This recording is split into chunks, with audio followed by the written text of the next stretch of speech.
Okay, we're ready to reconvene. And next we have Theresa Shelton talking about the national efforts for truth and healing.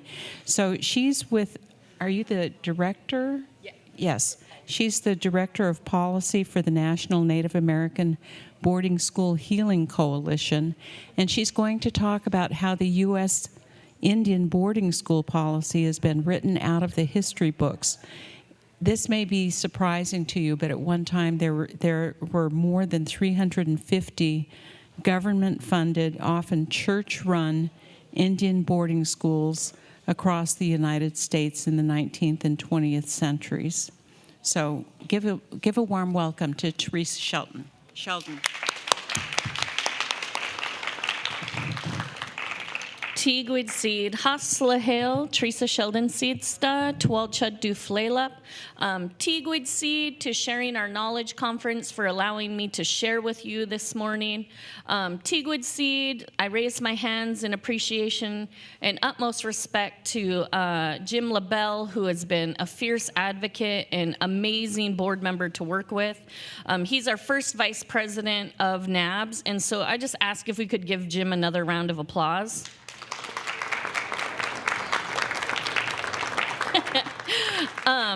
And really, behind every man is even a better woman. And so if we could give Susan a round of applause.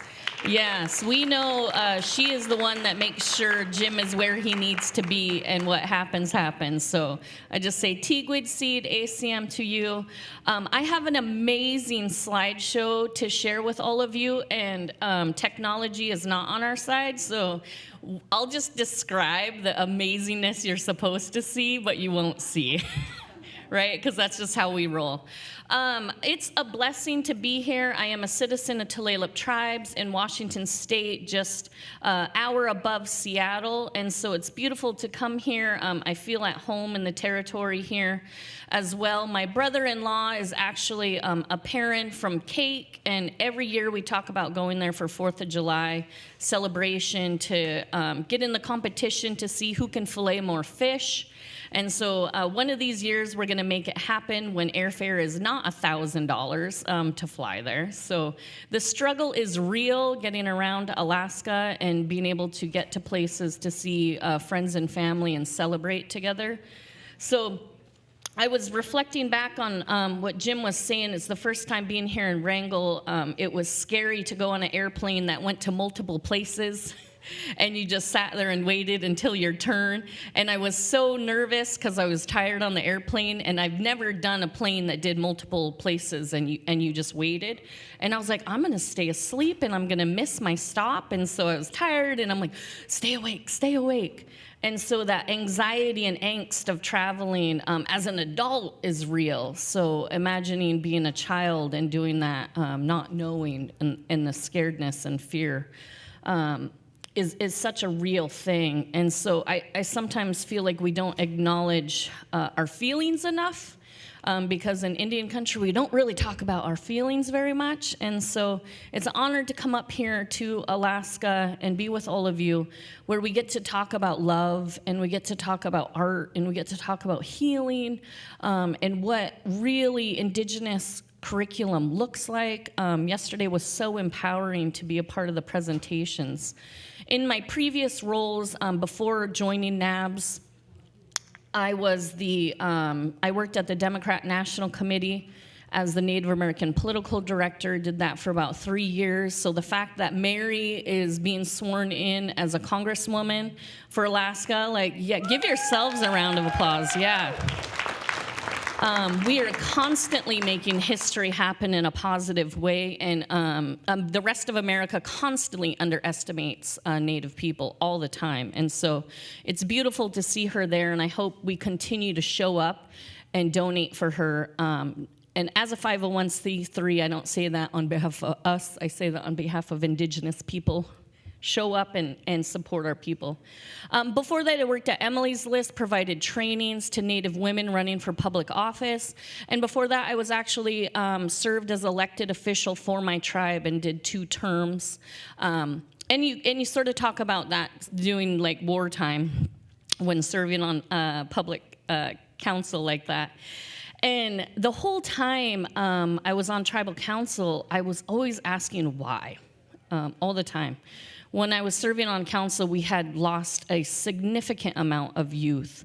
We had a school shooting where a tribal citizen killed other Native students at 14 years old. We had multiple drunk driving incidences, multiple suicides. Like, there just wasn't a time where it wasn't sad and depressing, and you just constantly said, why? And we know the statistics of us as a community have the highest rate of suicide. We have the highest rate of drug and alcohol abuse. We have the highest rate of death to cancer and terminal illness. And we know all these negative statistics of being a high school dropout, because they teach you this as prevention to let you know how horrific life is, in case you didn't know. And so at a young age, I always said, I'm not going to be a negative statistic.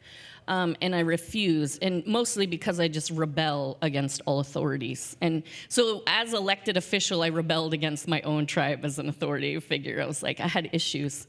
And all of this is like, why and where and what?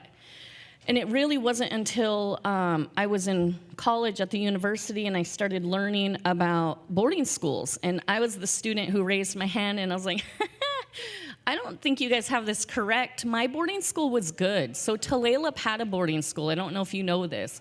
And our tribe had really great positive things to say about the boarding school. And so I was like, so I think this is a little inaccurate. And they bless them, they were very kind and understanding and explaining. Oh, physically, great, you got a job, and physically you came out with skills. That's beautiful and wonderful, but let's talk about what else happened spiritually, mentally, and physically that we don't talk about. And it wasn't until later on in life, and mind you, I graduated in my undergrad with a pre-law degree, and I'm the third generation of college graduates in my family. You know, we take education very seriously. None of us could speak the language. I graduated and we couldn't sing our songs. I graduated with a bachelor's degree and didn't know how to go gather my food. So those trade-offs are still very valid. I carry my great-grandmother's name. She attended the Tulalip boarding school. And so I feel like a lot of that strength and power within me comes from her. I'm the seventh generation of colonization and murder from the Indian War on my grandmother's side. And on my grandfather's side, I'm from this torment of Catholicism, of like, we don't know who we are. And so it wasn't until the boarding school really started doing the work to discover why my family was broken and why we were broken and why my mother suffered such a horrific, really damaging life. And when you put your own puzzle together and you get to a place of, I understand now, and it's like sort of what Jim was saying, that anger starts to erode because you realize it's not your fault, and you realize you didn't create this. You were born into it. And so then when you're born into this, what does that mean, and what do you do with it? Because there's a point where you're like, okay, great, here's all my boxes of anyone who's done intergenerational trauma. You're like, yep, click, click, click, click, I got all of them. And you're like, is this blackout bingo? Because like I would be winning, right? And like the ACEs score is super good at that. And people are like, oh no, that's not a good thing. And you're like, what? I'm just crushing all of this. And so what do you do with all of this? And it's finding that advocacy and finding that place. People constantly ask us at the Native American Boarding School Healing Coalition, what does healing look like? And we get this a lot by senators, by Congress people, people in DC saying, what does healing look like for Indian country? And that's a really problematic question, and it's really hard to answer, because to have healing, you have to admit something happened. And so to have healing from boarding school means the United States government and religious institutions have to acknowledge the genocide they created on our people. And you start with some need that apology. Some needed the Pope to come and apologize for the genocide the church committed. Some don't, and it's okay because we're all in different places of what that means.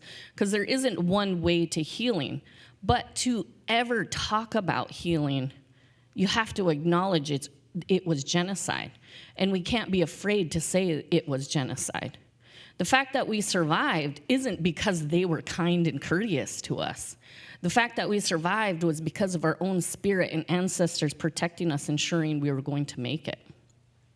So we give no credit to them for allowing us to live and survive genocide. That's not how this works. And so the work we do at NABS is not a simple thing, and it's not a thing where we're careful about our words, because we're not. We're blatant, because the truth is the truth.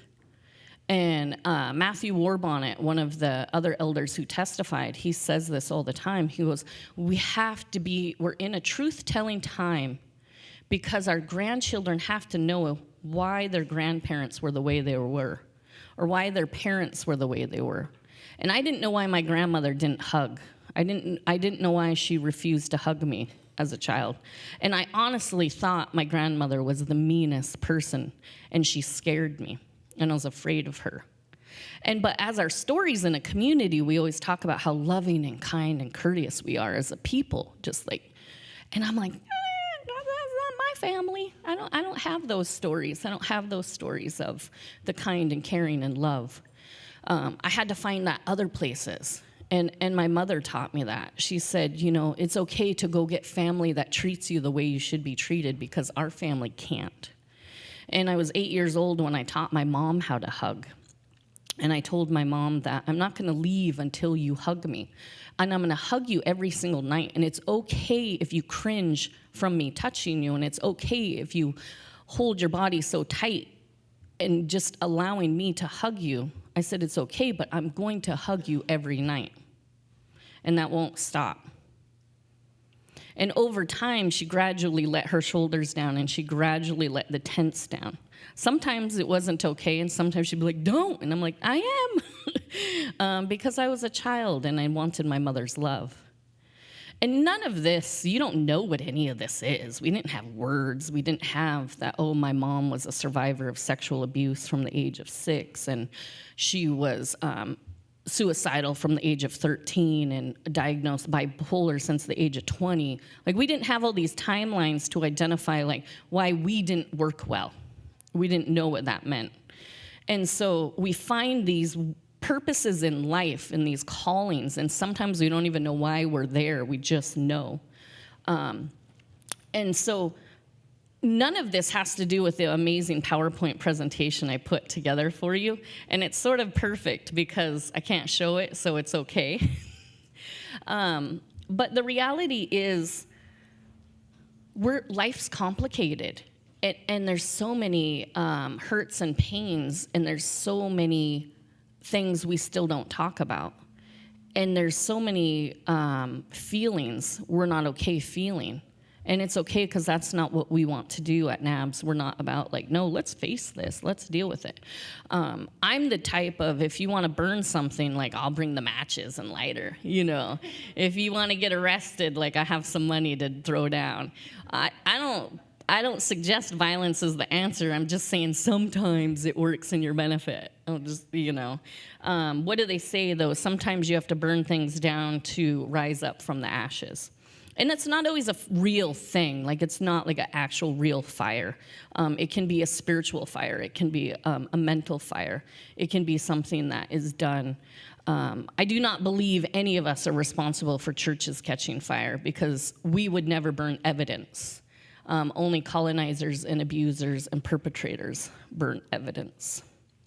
And so all of that is to say, we have a bill in Congress. We have a bill in Congress. It's called H.R. 544 S2907, companion bill in the Senate. The Truth and Healing Commission on Indian Boarding Schools Policy Act. Super long title, and it's really hard to say it correctly. The House, we have 70 co-sponsors. We have Sharice Davids and Tom Cole who are leading efforts. We have Senator Warren and Lisa Murkowski, who are co-sponsors and signed on in the Senate. We have 25 senators who support the bill, which is 25% of the Senate, which is a really good deal. Jim testified when it went before the House on May 12th, and him, along with 3 other boarding school survivors, tribal leader, our Sitsa, Deborah Parker, our CEO, testified. It was the most respectful testimony hearing I've heard in Congress. They allowed them to go over. They allowed them to speak longer than they were supposed to, and they were gracious and kind, which normally testifying in Congress is a very arbitrary thing. You get your 2 minutes, you get your 5 minutes, there's lots of clocks and lots of... and then they hit their gavel to tell you you're done, stop talking, and you're supposed to just stop. And they didn't do that. They allowed our people to tell the story, because this was the first time ever that Congress was hearing from boarding school survivors and telling our story. Staff in the Natural Resource Committee has shared that they have received the most letters of support from individual boarding school survivors and descendants that they have ever had before. They said it's problematic for staff because their system is so archaic that they have to upload each individual letter and statement by itself and put it into the record. So anyone who has sent in a letter or email, that is actually a part of the written history now of the United States. And so they were flooded with positive why the bill must pass. And so the Senate held a hearing in June. Sandy Whitehawk, our president of NAB, she testified along with Elizabeth Medicine Crow, and she provided testimony as well. And so I see it's still not going on. So all of this momentum is happening, right? The Department of Interior came out with their first federal Indian boarding school report ever in history, ever. What is significant about the Department of Interior is their team that wrote the report is all Native. Every single staff member was Native on this report. And this report, which I believe is over 125 pages, is the first federal report that says federal Indian boarding schools, the whole intent on their behalf was, 1, to get access to our land. The federal government has never taken responsibility for, like, we purposely committed genocide to get your land. And in the report, it says that, number 1, to get your land, we have to remove the children. And by removing the children, removes the parents from fishing, hunting, and gathering, because the parents and grandparents and auntie and uncles are no longer getting food for the family because the family is not there. So in one move, by taking the children, you've completely blown up our family structure overnight, and taken the children from entire villages. It was intentional, and the whole purpose was then you would leave the area where there was salmon, where there was deer, where there was timber, and you would leave that area, and now it was free for the United States government to claim that land because you were no longer there. So that was the number 1 goal, and it really brings up land back, and it brings up, you know, all of these things like, what? We knew it. We knew that was what you were up to, because it's never straightforward, just we're going to commit genocide for genocide. It's always for resources. And resources were unpaid child labor that they used for the children in the schools, and stealing of the lands. And so of that, they really talk about in the report they identify 408 plus boarding schools across the United States. But what they don't talk about is there's over 1,000 plus day schools, sanitariums, asylums, orphanages, and standalone dorms. That's not even in the definition of federal Indian boarding school. And so in Alaska, there is over 172 day schools, orphanages, hospitals, asylums, and sanitariums in Alaska alone. That's on top of the 27 federal Indian boarding schools that have been identified in Alaska. So as early as 1843 was the first boarding school here with the Russian Bishop House in Sitka. The latest school to open goes all the way to 1956 when the Catholics opened the Cooper Valley boarding school in Glen Allen. And so of those 27 federal Indian boarding schools, some of them have had multiple names. Some of them have started out as one and has gone to another and switched throughout the history. But the significance of that is major. So the Department of Interior, even though their report covers a lot, it still doesn't cover massive more. And in the Department of Interior report, it doesn't cover it doesn't cover the children that were taken, and it doesn't identify the children. So we still don't have a number. We still don't have a number to say this many children were taken, this many died, this many survived, this many died later. We don't know where the majority of the burials are, right? We know, but they don't know, but we know. And so it's important that this work is done collaboratively and together, because as Jim states, they have that history, right? So him and the fellow, they know what happened at Wrangell, and they're the experts of Wrangell, and they can tell you things that aren't in writing. And I'm sure the town of Wrangell will be gassed with, what? How could that happen under our watch? Which is really similar to, right, what people said about the Nazi encampments. Oh, we can't believe that's what actually happened, as they literally watched genocide occur. So I give no passes to anyone of like, oh, we didn't know. Well, shame on you. Shame on you for not knowing, and shame on you for looking the other way. And so as we go forward, the bill will address a lot of what isn't addressed in the Department of Interior. So it sort of sounds like the Department of Interior is doing all this work, but the reality is it's huge, it's ginormous, the work that has to be done. And so the bill will actually cover a full investigation into the assimilative policies of the U.S. Indian boarding schools. And they'll take that, and so they're going to do that by examining where are the children. So where are the children buried at? What are their names? Because we know through research they purposely spelt children's names wrong. They purposely put they were from the wrong tribe. They purposely did not keep good data on students so that nobody could do the tracing backwards. It was intentional. So it wasn't a mistake they spelled your name wrong or put you were from a different tribe. This was all intentional. They were highly organized in this system of genocide, highly organized. So there's no benefit of the doubt of like, oops, that was probably a mistake, when it wasn't. They're gonna look at documents, ongoing impacts from boarding school. So in 2022, what are still the legacies? And what are those legacies that we carry? And what are those legacies that we have? They're going to locate church and government records. To do this is really important. In Canada, we've learned Canada's a good 10 to 15 years ahead of us, right? In Canada, the churches said, we absolutely support you, we will give you the documents, we will give you what you need. And then once the Truth and Reconciliation Act happened, there has not been a transition of information from churches to it. That's not occurred. So they have told us you have to have subpoena powers. You have to be able to have limited subpoena powers to subpoena churches and local governments, because it was not just religious institutions, but it was also governments, state governments, and other organizations that ran it under the federal government's umbrella. And you have to be able to have limited subpoena power to subpoena them during the time of the boarding school for records of children, records on land, records. It's like a very limited scope that we're asking for subpoena power. So we would not be able to subpoena them for 2022 actions in the church. That's not what we're looking for. We're looking for specific records to boarding school time frames of when they had it. So very limited.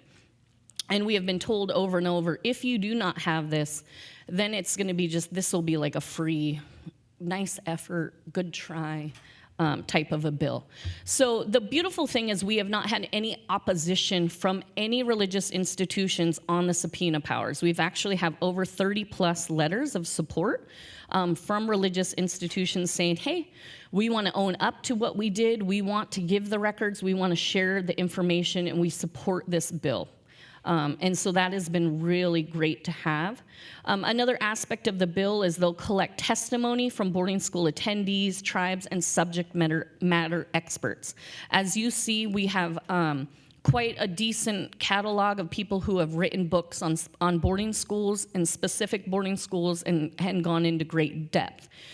None of that's anywhere collective, though, right? So it's like material is all here. And then you'll read on Facebook, somebody's like, hey, I started investigating because of my grandmother, and I have all of these documents. So there's a lot of people with a lot of information that's not collective. And so this would really work on what would that collective look like for this information. And how will they do this? By holding culturally appropriate public hearings. Currently, the Department of Interior is holding a Red Road to I was going to say discovery, but it's their healing journey of getting people to talk about what happened. And those hearings are helping to promote why the Department of Interior needs to keep doing their work. And so they will be doing those regionally. They've held 2 now. They went to Oklahoma and Michigan. They said they will go to Hawaii, Alaska, and I feel like Arizona was another one, but they haven't identified the dates and they haven't said when that will occur. So Secretary Deb Haaland is leading this work. I do have to say, just for acknowledgement of midterm elections, if, and I'm saying this, Theresa, as a citizen of Tulalip, if Biden does not maintain the presidency, we lose Deb Haaland as the secretary of the Department of Indian Affairs. We lose the 150 plus Native Americans who are political appointees to this administration. So the work is so important, and we have to acknowledge that it is connected to the election and is connected to who our leaders are. They go hand in hand. So they're not separate issues. They are very much together. And so as we go forward in this, I do ask too that we keep, Deb Haaland, and we do keep her staff in our prayers and in our thoughts, because this work isn't easy. It's not easy to go and have these hearings and then turn around and have to just keep working. A lot of times, when we go to a conference like this, we'll take a couple days just to rest, and we'll take a couple days, to cry. Or normally my stomach is messed up for days after attending any kind of boarding school conference, and it can be a couple days to a week. And we know science tells us that's trauma, right? Because trauma gets trapped in our body, and we have to figure out ways to get it out in a healthy way. And have yet to figure out what that trick is. It just requires me a week. I don't know what that is, but and so this bill will be significant in being able to, for the first time ever, telling that history and telling our story and gathering it. The intent is that the Truth and Healing Commission will take 3 years. And the real hope was that this would have already passed and we'd already been doing this work, and so that you would have had the report, because the report, we assume, will look similar to what Canada has. Canada has 97 to 94 recommendations of what the government must do to make Native people whole again. And it's from everything, right? From education to mental health, all across the whole gamut, to land back, to taxes, all of it, all the economics, as well as in their recommendations, they had a Pope apology. And so the Pope that was a very big deal for them. And so they did have the Pope come and he did apologize. And so they're able to say, okay, we got that one. It's just unfortunate, the whole headdress thing happened. And mind you, Indian country, we're brilliant meme social media creators, and social media was fire. And the same thing is happening now with the new King Charles of don't be giving him a headdress. And Crow gets called out for this a lot, and so people are like, come on, talking to my Crow cousins, don't be giving out no headdresses to the new king. And you do have to appreciate our ability for humor when it comes to things of genocide and colonization, because we're actually really brilliant on that information. So I'm at the point in my presentation where I get to tell you about something positive that's happening. So and you'll see I have this amazing picture, and it has a purple background with a yellow moon and mountains, and it could almost be your landscape here in this area. And Tuesday, September 13th at 11 a.m. Alaska, 10 a.m. if you're on the other parts of Alaska, we're going to have a 7 weeks of action for 7 generations event on Zoom. And if you could see it, you would see the hashtag and the link to where you would go to learn more about this event, because it's at boardingschool.org/events. And what the event is a kickoff to launch People to Call Congress. And so right now, the former congressman who passed away, he did sign on to this bill in Alaska. We will have to have Mary sign on to the bill. We don't believe that'll be an issue because she is amazing and dynamic, and so she will support the bill. We just have to get it in front of her and her office once she's sworn in. And so what this does, though, is it's 7 weeks of action for 7 generations.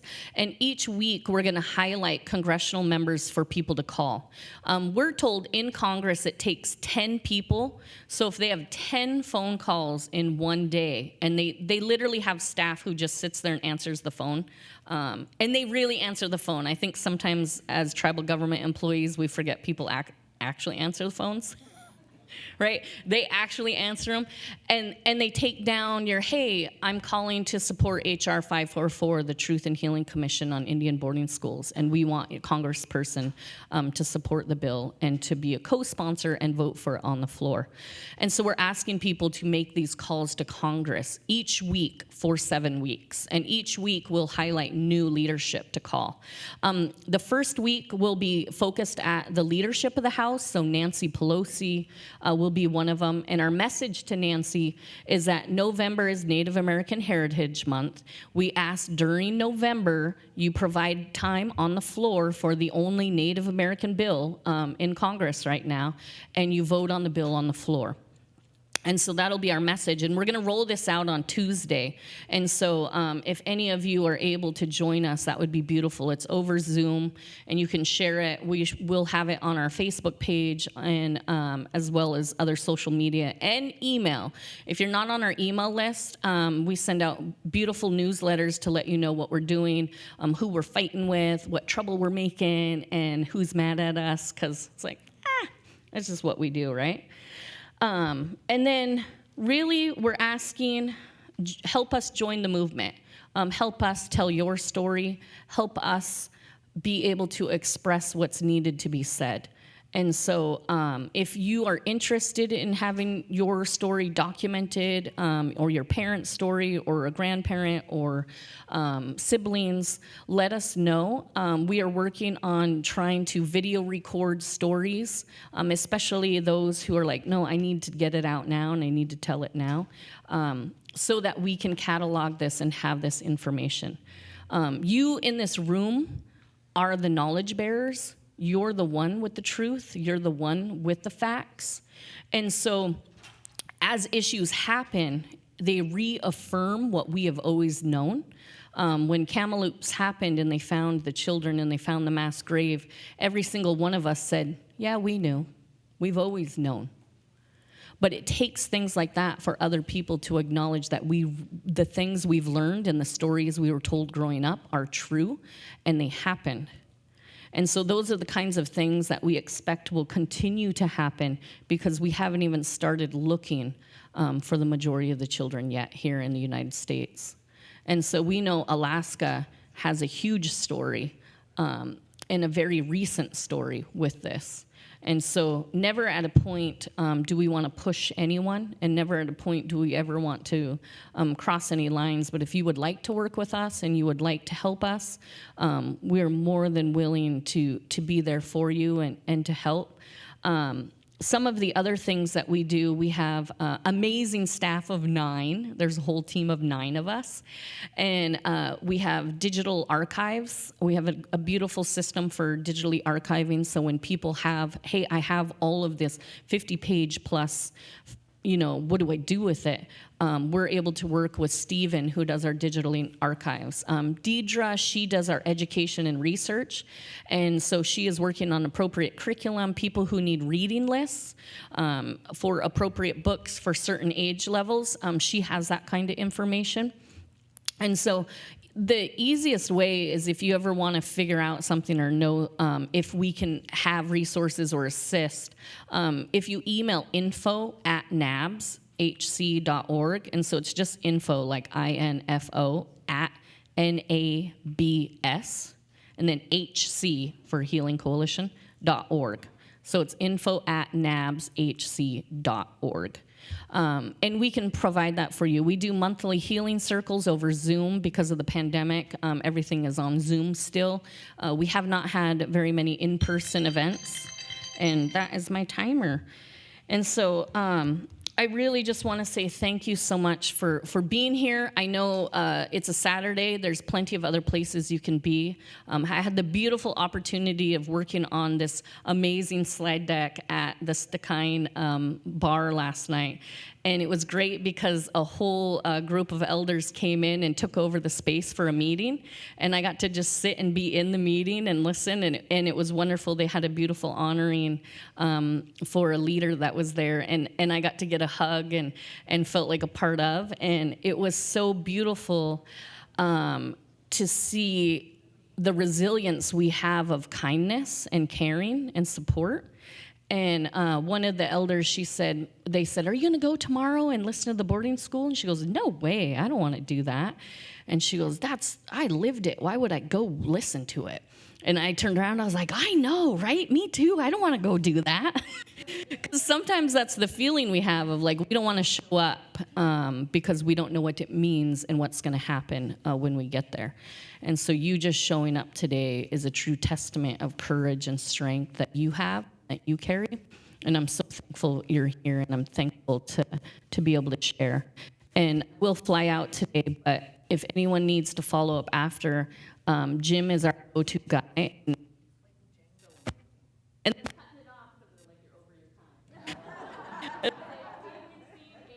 And thank you so much.